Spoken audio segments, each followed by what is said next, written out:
लहानपणीपासूनचे लंगोटियार म्हणजे रोहित, सर्व सुख दुःखात साथ देणारा. आम्ही राहायला गडचिरोलीमध्ये. गडचिरोलीचं नाव ऐकताच तुमच्या अंगावर शहारे आले असणार. गडचिरोली जिल्ह्यात सिरोंचा तालुक्यात राहणारे आम्ही दोघे जिगरी मित्र. 20 फेब्रुवारी 2023 रोजी रोहितचं परीक्षेचं हॉल तिकीट आले होते. रोज सोबत असणारे आम्ही दोघे.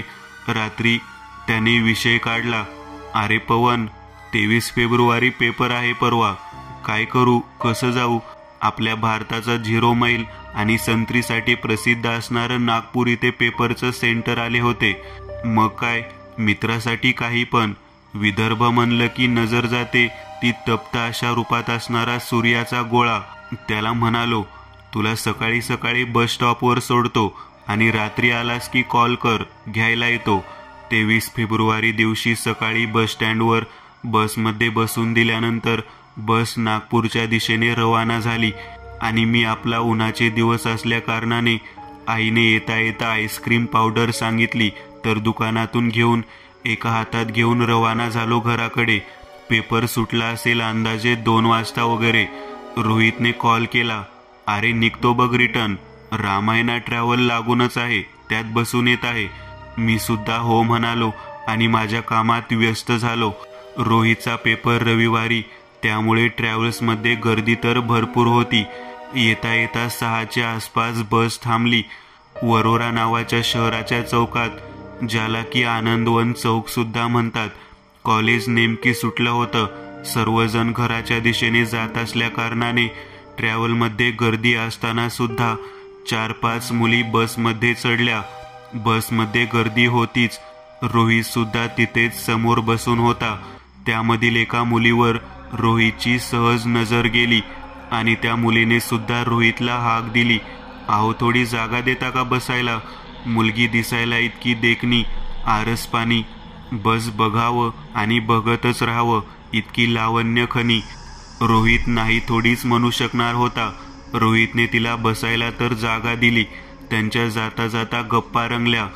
गप्पा रंगता रंगता कॉलेजचे किस्से, मित्रमैत्रिणी सर्वच विषय झाले आणि गडचिरोलीचा बस स्टॉप देखील जवळ येत होता. रोहित आपला साधा भोळा. त्याने त्या मुलीला बसमधून उतरता उतरता नाव विचारलं. सोज्वळ आवाज रोहितच्या कानावर पडला, तेजस्विनी. तेजस्विनी नाव ऐकताच रोहितचा चेहरा सुद्धा तेजाने बहरून गेला आणि क्षणात नजर मोबाईलवर जाताच मला फोन केला की घ्यायला ये, स्टँडवर आलोय. बसमध्येच मोबाईल नंबर वगैरे घेतल्या कारणाने रोहितचे आणि तिच्यात जवळीक वाढली आणि वाढतच गेली. 1 महिन्यात रोहित इतका त्या मुलीत गुंग होऊन गेला की सकाळी उठल्यापासून ते झोपेपर्यंत त्याला बसमधील तिचा गोंडस असा मुखवटाच आठवायचा. दिवसांदिवस जवळीक वाढतच गेली. भेटीची तारीख ठरली 26 एप्रिल. रोहितने फक्त मला सांगून ठेवलं होतं कुठे जाणार आहे तो म्हणून.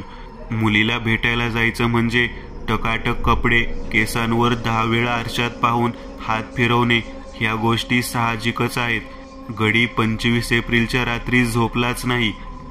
आम्ही 3-4 मित्र रोज गच्चीवर झोपायला जायचो, कारण दिवस सुद्धा उन्हाचे असायचे.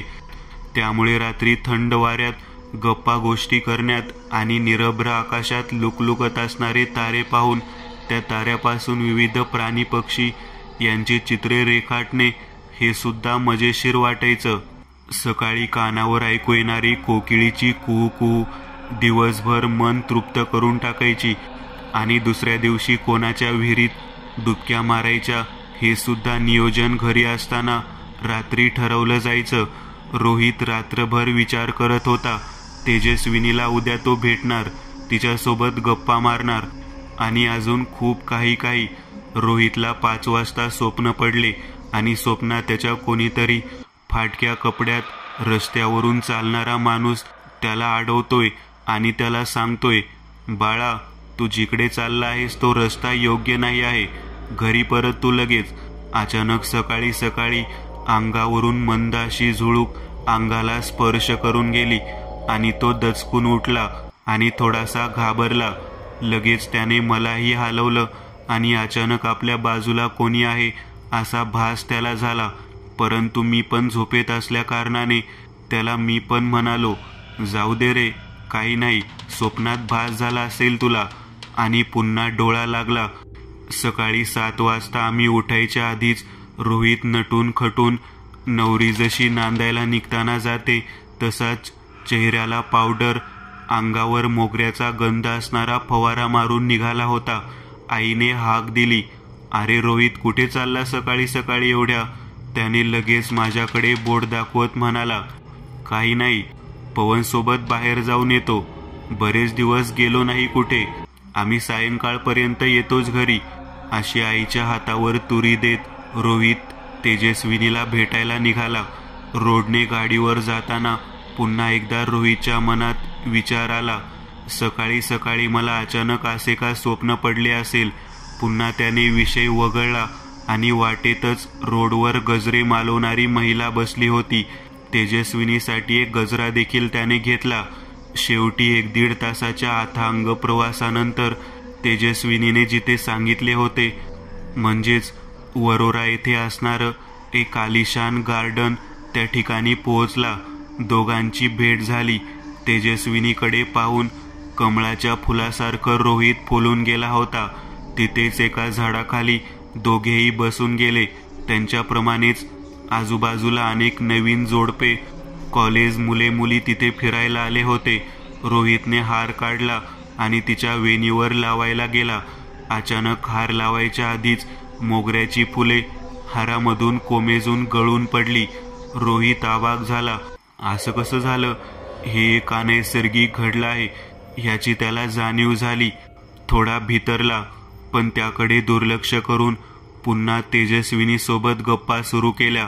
परंतु प्रत्येकजण रोहित जवळून जाताना त्याच्याकडे बघून हसून पुढे जात होता. नेमकं चाललंय काय हे समजायला मार्ग सापडत नव्हता. गप्पा मारता मारता तेजस्विनीचे डोळे रक्ताने लाल झाल्यासारखे दिसत होते. रोहितने भूक लागली म्हणून दोघांसाठी बागेतच असणारे फेरीवाले त्यांच्याकडून खाण्यासाठी 2 वडापाव घेतले. एक स्वतःला घेतला आणि एक तेजस्विनीला द्यायला गेला. तेवढ्यात तिच्या हातात ठेवला, परंतु हातावर ठेवलेला वडापाव जमिनीवर पडला. रोहितला वाटलं आपल्यासोबत काहीतरी चित्रविचित्र घडत आहे. अचानक समोरून चालत असलेला कुत्रा त्याने तेजस्विनीपाशी पडलेल्या पावाचा तुकडा उचलून निघून गेला. आता मात्र रोहित पूर्णतः घाबरून गेला होता. काहीतरी विचित्र आपल्यासोबत घडतंय ह्याची जाणीव मात्र त्याला झाली. आपल्या प्रेयसीला जवळ घ्यावं ह्यासाठी त्याने हात पुढं केला, परंतु तिने सुद्धा हात पुढे केल्यानंतर रोहितला फक्त हात दिसत होता, परंतु कोणत्याही प्रकारचा स्पर्श होत नव्हता. रोहित येड्यासारखं एकटाच बडबड आणि तेजस्विनीच्या नादात असल्यामुळे सर्वजण त्याची चेष्टा करून पुढे निघून जात होते. सूर्य मावळतीला आला होता. रोहितला काय करावं आणि काय नाही काही समजत नव्हतं. अचानक त्याला दिसणारी तेजस्विनीचे डोळे लाल भडक झालेले दिसत होते. गार्डन सुद्धा बंद होणार होते, परंतु रोहितला तिथून हालता येत नव्हतं. तिच्यासाठी चाललेली तळमळ आणि दुसरीकडे नेमकी आपल्यासोबत काय घडते, घरी आई वाट बघत असणार या संभ्रमात रोहितची बोलती बंद झाली होती. डोक्यात काहीच समजत नव्हतं. काय करू, कुठे जाऊ, कोणाला मदत मागू. जशी तेजस्विनी रोहितच्या जवळ आली आणि मिठीमध्ये येण्याचा प्रयत्न केला तसाच रोहित मागे फेकला गेला. रोहित जमिनीवर पडला. डोक्याला मार लागला, परंतु तेजस्विनीचे सुद्धा डोळ्यातून पाणी आल्याने रोहितला वाटलं नक्कीच काहीतरी आत्मा भूत प्रकार दिसत आहे. काळोखाची रात्र झाली होती. अचानक तिथून झाडातून धूर निघताना दिसत होता. हसलेल्या तरुणाचा आवाज तिथून येत होता. ओलं झाड कधीच पेट घेत नाही, परंतु तिथे पहिल्यांदा असा प्रकार घडताना जे की कधी विचार नव्हता केला अशा गोष्टी पाहायला मिळत होत्या. 10-15 मिनिटानंतर एक तरुण मुलगा झाडाच्या बाजूने येऊन अलगद उभा राहिला आणि रोहितला रागीट भयंकर आवाजात म्हणाला, माझ्या बायकोला भेटायला येतोस, तुला मी सोडणार नाही. रोहितची पळताभुई थोडी झाली होती. अंगाला मार लागल्याने त्याला सुद्धा काही सुचत नव्हते. तो तरुण मोठमोठ्याने हसून हसून ओरडत होता, जा घेऊन तेजस्विनीला, जा. रोहित तुर्तास तिथून निसटण्याच्या तयारीत होता. जसा त्याने मागे फिरून पळण्याचा विचार केला तसे बांबूचं झाड त्याच्या समोरून धपकन पडलं. तुर्तास तेजस्विनी कोण, काय, कोणाची हे तर रोहित विसरूनच गेला होता.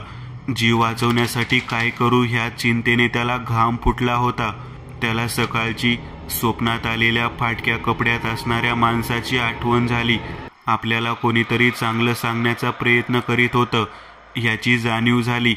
मग काय आहे, कशीबशी उपाशी पोटी रोहितने रात्र काढली. मनात धडधड वाढतच होती. सकाळी सकाळी तो तेजस्विनीच्या कॉलेजकडे निघाला.